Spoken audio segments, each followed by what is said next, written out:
그러게 내가 분명히 말했었지. 내가 한국에는 절대 안 온다고 했었잖아. 여기 한국의 어느 한 식당의 유럽인으로 보이는 한 남성이 자신의 딸에게 뭐라고 하며 분노하고 있는데요. 분노하던 외국인 중년 남성은 이상하게도 분노를 넘어 눈물까지 흘리고 맙니다. 과연 이 유럽인들에게 무슨 일이 있었던 것일까요? 안녕하세요. 저는 스위스 제네바에 살고 있는 마리아 슈미트라고 합니다. 과거 저희 할아버지께서는 스위스에서 건축업에서 종사하셨었어요. 스위스의 건축업은 전통과 현대성을 강조하는데 할아버지 때는 기술과 지속 가능성을 조화롭게 결합하는 것보다는 스위스 전통 방식의 건축업이 성행했다고 해요. 전통적인 건축에서는 주로 나무와 돌이 사용되었는데 나무는 지역적으로 풍부하게 자란 자원으로서 주택의 구조물에 활용되었으며 돌은 내구성과 경호성을 강조하기 위해 사용되었다고 하더라고요. 그래서 할아버지의 젊은 시절은 할아버지의 그런 스위스 전통 건축 기술로 꽤나 풍족하게 지내셨다고 했어요. 하지만 저희 집안의 가세가 기울기 시작해버리고 말았는데 할아버지가 평소와 다르지 않게 일을 하시다가 돌에 치여 다치시는 일이 생겼기 때문이었어요. 워낙에 큰 돌이었기 때문에 할아버지의 목숨이 위험할 상황이었는데 할아버지는 할머니에게 절대 병원에 가지 않는다면서 고집을 피우셨던 모양이에요. 결국 할아버지는 이틀 뒤에 집에서 세상을 떠나게 되셨고 할아버지가 맡아왔던 일들을 마무리할 수 없게 되면서 온갖 빚들이 생기기 시작해버렸다더라고요. 아버지가 돌아가신 할아버지의 일들을 처리해보려고 노력했지만 건축 일을 단 한 번도 해본 적 없던 아버지가 할아버지의 일들을 대처할 수 없었고 가진 재산들을 다 팔아야 했을 정도로 위약금을 지불해야 했대요. 하지만 아버지는 그 이후로 돈을 버는 일에 엄청나게 집중하셨고 악착같이 사셨다고 했어요. 그래서 넉넉한 형편은 아니었지만 저희 가족은 지금껏 잘 살아오고는 있었어요. 그러던 어느 날 제가 우연히 아버지의 아주 어릴 적 사진을 본 적이 있는데 예전 사진들을 보니 한눈에 봐도 꽤 넉넉한 환경에서 자랐다는 것을 알 수 있었어요. 그런 환경에서 자란 아버지가 지금처럼 어렵게 살고 있다는 것은 매우 안타까운 상황이긴 하지만 저는 아주 어릴 적부터 이렇게 어려운 환경에서 자랐기 때문에 큰 불만 없이 그저 상황에 맞게 살아왔었어요. 아버지는 어머니를 만나 가정을 꾸리고 두 분은 함께 엄청나게 고생을 많이 하셨는데요. 돈을 벌 수 있다면 뭐든지 닥치는 대로 일을 하셨고 한 푼이라도 아껴서 돈을 모았다고 합니다. 그런 부모님들의 엄청난 노력과 고생 덕분에 저희 가족은 이제 어느 정도 여유 있는 경제적 여건과 상황이 되었어요. 저희 부모님이 가지고 계시는 가게는 2개인데 제법 규모가 커요. 제네바에서 카페를 2개를 운영하고 계시는데 당연히 자식으로서 저는 거기서 일손을 도와드리고 있죠. 어느 정도 작은 성공을 이루었기 때문에 아버지도 이제는 좀 여유가 있으니 편하게 사셔도 되지만 그동안 살아온 세월 때문인지 아버지의 근검 절약 습관은 달라지지 않더라고요. 저희 아버지는 몇 년이 지나도록 같은 옷들을 돌려 입으셨고 어디서 뭘 구매해야 하거나 하면 비싸다는 말을 달고 사셨는데요. 어느 날은 엄마가 아빠와 오랜만에 데이트를 하고 싶다면서 외출하신 적이 있는데 몇 시간도 안 돼서 냉랭한 기운을 팍팍 풍기며 들어오시더라고요. 들어가는 곳마다 비싸다고 하는 아버지를 보고 어머니가 엄청 열받은 모양이었어요. 하지만 가난했던 과거는 사실 아버지에게만 영향을 끼친 것은 아니었는데요. 어릴 때부터 저는 책 읽는 걸 너무 좋아했어서 저희 집에는 책이 많이 있어요. 그런데 어린 시절 가난했던 가정 환경으로 인해 저는 제가 읽고 싶던 책들을 거의 사지 못했어요. 제가 읽을 수 있던 책들은 남의 집에서 얻어오거나 중고시장에서 산 출처를 알 수 없는 도서들이 전부였죠. 저는 성인이 되고 나서도 책을 읽고 모으는데 집착하게 됐고 심지어 비행기를 타고 외국까지 나가서 책을 사올 정도였는데요. 20대 젊을 때는 유럽을 넘어서 아시아 국가들의 유명한 도서들을 보고 싶다는 생각에 아시아 국가도 몇 번 다녀왔던 적 인터넷으로 사면 될 걸 굳이 돈 모아서 책을 사러 먼 아시아까지 왔다 갔다 했을 정도니 얼마나 제가 책을 사는 것에 진심이었는지 이해가 되실 거라고 생각해요. 그리고 요즘에는 한국에 있는 책들을 사기 위해서 가끔씩 가곤 하고 있어요. 제가 젊었을 때 한국은 그렇게 주목받지 못하는 나라였어요. 막상 가더라도 일본이랑 중국이랑 크게 다를 게 없다고 생각했었는데 최근 들어 요즘 보여지는 한국의 모습을 보면 그게 아닌 것 같더라고요. 지금은 한국이라는 나라가 일본이랑 중국을 훨씬 뛰어넘는 매력을 가진 나라라고 제가 손을 걸 수 있을 만큼 확신하고 있어요. 돌이켜 생각해보면 저는 어느새 한국이라는 나라에 푹 빠진 게 아닐까 하는 생각이 들 정도예요. 한국은 눈으로 볼 것도 많고 사람들도 매우 친절하며 수준 높은 현대 시설들과 최첨단 시스템들을 가진 국가이고 또한 사람들의 생활 편의 요소들이 많은 살기 좋은 나라인데요. 특히나 저는 한국에서 유독 무척이나 깜짝 놀랐던 경험이 하나 있어요. 아마 그때 저는 그걸 보고 나서 언젠가 우리 아버지랑 한국에 여행을 와야겠다는 마음을 먹었던 것 같아 시간이 한참 지나고 몇 개월 뒤 저는 아버지의 생일을 앞두고 부모님께 한국을 여행을 가자고 제안했는데요.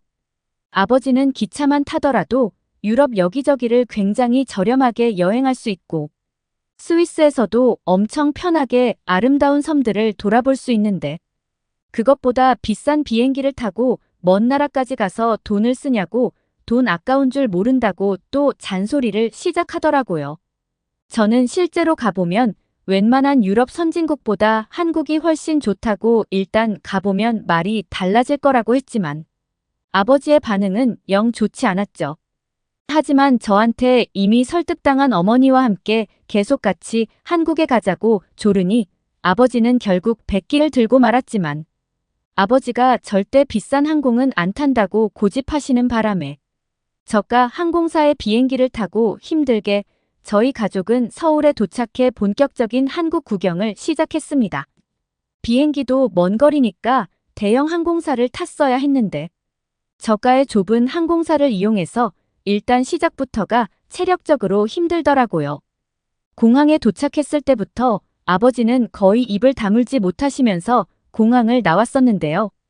아마 한국인 분들은 왜 저희 아버지가 공항에서 입을 다물지 못하며 걸었는지 다들 아시겠죠? 한국의 공항은 제가 몇 번을 와봤지만 볼 때마다 감탄사를 불러올 만큼 대단하다는 생각이 드는 엄청난 공항이니까요. 아마 전 세계적으로도 이렇게까지 공항 자체에 최첨단 시스템이 완벽하게 구현되어 운영되는 곳은 전 없다고 생각하거든요. 물론 다른 나라의 유명한 공항 몇몇도 있긴 하지만 겉보기나 그렇지 막상 이런 첨단 시스템이 오류 없이 돌아가진 않아요. 오류도 많고 사람이 수시로 체크하거나 확인해야 하는데 한국은 그런 오류가 거의 없이 24시간 돌아간다는 것 때문에 다른 나라들 사이에선 거의 넘을 수 없는 수준이라고 말하기도 하니까요.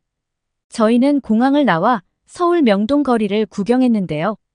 카페에 들어가 가족들과 커피를 마시고 있던 저희는 탄산이 들어간 음료를 마시다가 목이 말라 카페 점원에게 물을 달라고 했었어요. 그런데 그때 아버지는 제가 한국 카페 점원에게 물을 주문하자 또 쓸데없는데 돈을 쓴다며 난리도 아니었어요. 그 모습에 저는 이때다 싶어서 웃으면서 아버지에게 한국은 물이 무료라고 말을 했는데요. 아버지는 제 말을 듣고 눈이 엄청 휘둥그레해지시더라고요. 저희 아버지는 저렇게 깨끗한 물을 공짜로 카페에 온 사람들에게 준다는 것에 엄청 충격 먹은 듯 했어요. 사실 스위스 레스토랑과 카페에 있는 물을 먹으려면 돈을 내고 사 먹어야 하는 경우가 많아요. 만약 돈을 지불하지 않고 물을 마시고 싶다고 하면 수돗물을 떠달라고 점원에게 이야기해야 하죠. 하지만 스위스는 한국의 깨끗한 수돗물과 달리 석회질이 섞여 나오는 경우가 많아서 혹시 스위스에 오는 분들이 있다면 건강을 생각해서 피하는 게 좋아요. 아버지의 이런 충격은 여기서 끝나지 않았는데요.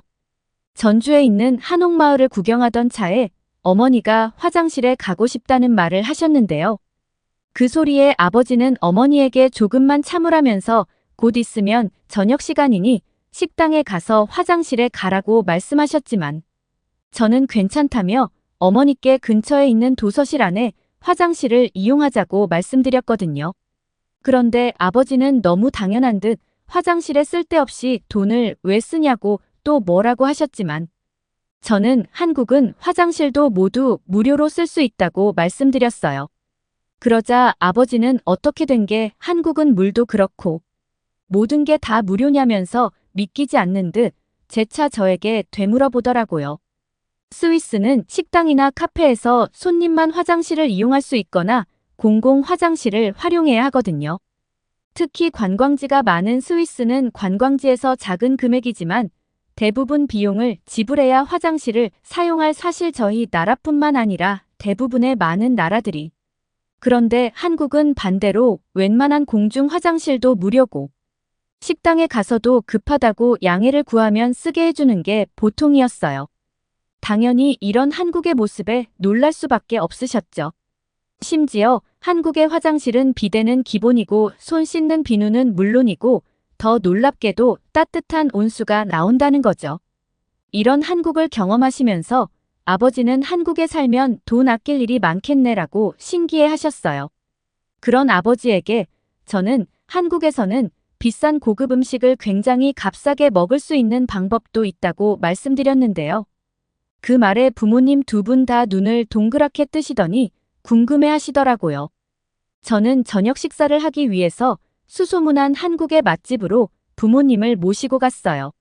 제가 부모님을 모시고 간 음식점은 바로 해산물 요리를 하는 가게였습니다. 저희 나라는 해안선이 없는 내륙 국가였기 때문에 해산물 요리는 굉장히 비싼데요. 스위스 물가 자체가 워낙에 비싸서 한 가족이 식당에 가서 정말 배부르게 먹으려면 한 끼 식사로 몇십만 원은 쓰고 올 각오는 해야 해요. 하지만 한국에서는 해산물을 배 터지게 먹어도 유럽에서보다 훨씬 적게 나와 계산서를 보고 저도 깜짝 놀랐던 기억이 있거든요. 그래서 마침 부모님과 함께 한국을 오기도 했으니 부모님께도 이런 놀라움을 경험하게 해드리고 싶었어요. 어려운 과거를 보냈던 부모님은 사실 외식보다는 집에서 직접 재료들을 손질해 음식을 먹는 경우가 많았는데요. 그래서 어디 외식이라도 가자고 하면 아버지는 방방 뛰며 기겁했을 정도로 외식을 기피하셨었어요. 그런 부모님을 모시고 한국의 해산물 식당을 왔으니 평소라면 비싼 곳에 왔다고 날 뛰어야 할 아버지가 웬일인지 조용히 눈을 못 떼고 다른 테이블에 있는 해산물들을 뚫어져라 쳐다보고 계셨어요. 그때 식당 직원분이 저희 테이블에 다양한 밑반찬들을 올려주기 시작했고 아버지는 직원분이 가져다 준 음식들을 보고 조용하시던 입을 떼시며 다시 각성이라도 하신 듯 저에게 뭘 이렇게 많이 주문한 거냐면서 뭐라고 하시더라고요. 제가 돈을 써도 아무 말 안 했던 어머니마저도 여러 음식들이 테이블에 꽉 찬 걸 보고는 저보고 너무 무리하는 거 아니냐고 걱정하셨어요. 그런 부모님에게 저는 이건 그냥 밑반찬들이라 돈이 들지 않는 음식들이라고 이야기해드렸는데요. 제가 주문한 음식은 해물탕과 새우구이 2개뿐이고 2가지 음식을 모두 합쳐봐야 8만 원이라고 했어요. 아버지와 어머니는 제 말을 듣고 믿기지 않는지 제가 가격을 잘못 본 거 아니냐며 너무 당황해 하셨었어요. 그러면서 지금 나온 음식들로 테이블이 꽉 찼는데 심지어 이건 메인 음식이 아닌 무료로 나오는 반찬들이라는 말에 더 할 말을 잃으신 듯 하더라고요. 저희 나라에서는 식당에서 이런 건 정말 상상할 수도 없거든요. 거의 주문한 음식만 딱 나오고 말지 주변에 밑반찬이란 개념 자체가 없어요. 그러니 당연히 놀라실 수밖에 없었을 거라 생각해요. 저는 주문한 새우가 나와서 새우를 까서 초장에 찍어 부모님께 하나씩 드셔보시라며 접시에 올려드렸었어요. 한국인들은 새우를 이렇게 초장이라는 소스에 찍어서 먹는다고 알려드렸어요. 부모님은 새우를 초장에 찍어 입에 넣자마자 새우의 고소함과 초장의 새콤한 맛이 잘 어우러졌다면서 감탄을 금치 못하더라고요. 하지만 아버지는 음식을 드시면서 표정이 점점 어두워지셨는데요. 저는 그런 아버지를 보고 눈치 보며 혹시 맛이 없냐고 물어봤는데요. 아버지는 아니라면서 맛있다면서 계속 무표정한 모습으로 음식을 드셨다. 마침 저희 테이블에 해물탕이 나왔었는데요. 테이블에 있던 해물탕 뚜껑 열자 모락모락 연기와 함께 해산물들의 향이 퍼지면서 저희 식욕을 자극하더라고요. 저는 아버지에게 다양한 해산물들이 들어가 있는 한국의 국물 요리라고 알려드리면서 국물을 한 입 드셔보라고 말씀드렸는데요. 그 말에 아버지는 수저를 들어 국물을 한 입 떠서 먹어보시 해안선이 없는 내륙 국가라. 이렇게 다양한 해산물 요리를 한 번에 맛볼 기회가 거의 없기도 하고 워낙 외식을 안 하셔서 한국의 해물탕을 만난 아버지의 반응이 너무 궁금했어요. 아버지는 눈을 감은 채 해물탕 국물 맛을 음미하셨고 제가 어떠냐고 물어보았는데 아버지가 아무 말도 하지 않으시더라고요. 그리고 서서히 아버지의 눈시울이 붉어지더니 갑자기 눈에서는 눈물을 흘리시는 거예요. 그 모습에 저와 어머니는 당연히 너무 당황했는데요. 저는 나름 맛있었던 집이라고 생각해서 온 거였는데 아버지 취향은 아니었던 걸까요? 하지만 아버지는 곧 눈물을 닦으시더니 저를 바라보시고는 고맙다라고 말씀하셨어요. 무뚝뚝한 아버지는 생전 남에게 아쉬운 소리도 안 하셨지만 고맙다거나 미안하다는 말도 안 하시는 분이셨는데 그런 아버지가 저한테 고맙다는 말을 하다니 믿기지 않더라고요. 그리고 그 이후 저는 한국의 식당에서 저는 생애 처음으로 아버지의 진짜 속마음을 들을 수 있었어요. 저희 아버지의 젊은 시절은 고단함의 연속이었는데요. 젊은 시절 본인의 신분 노출을 우려했기 때문에 할 수 있는 일은 한계가 있었고 온갖 일들을 하며 생계를 유지했지만 워낙 물가가 비싸니 삶은 팍팍했다고 하더라고요. 늘 일을 끝내고 퇴근한 아버지는 슈퍼에 들려 장을 보곤 했었다고 하는데요. 외식하기에 넉넉하지 않았던 터에 집에서 음식을 엄마가 해야 했기에 슈퍼에 들러 가격을 비교해가며 살 것을 고르는 자신에게 문득 서러움을 느낀 적도 많았다고 했어요. 뼈 빠지게 일해 돈을 버는데도 동전 하나에도 벌벌 떨어야 하는 인생이라니. 아직 젊고 충동적이던 아버지는 욱하는 마음에 내가 이렇게 열심히 사는데 먹고 싶은 것 하나 못 먹나 생각이 들어서 한 번은 큰 마음 먹고 평소 비싸서 사 먹지 못하던 해산물을 집에 잔뜩 사서 간 적이 있었다고 했어요. 당연히 어머니도 아버지가 사온 해산물을 보고 너무 놀랐던 기억이 있다고 하더라고요. 하지만 바로 다음 날부터 전날의 충동적 구매에 엄청난 후회를 하셨다고 했죠. 왜냐하면 그때 거하게 한번 해먹은 식사로 거의 한 달 내내 돈을 크게 아껴 써야 했기 때문이라고 하더라고요. 그 뒤부터 아버지는 절대 돈을 허투루 쓰지 않게 되었다고 했었어요.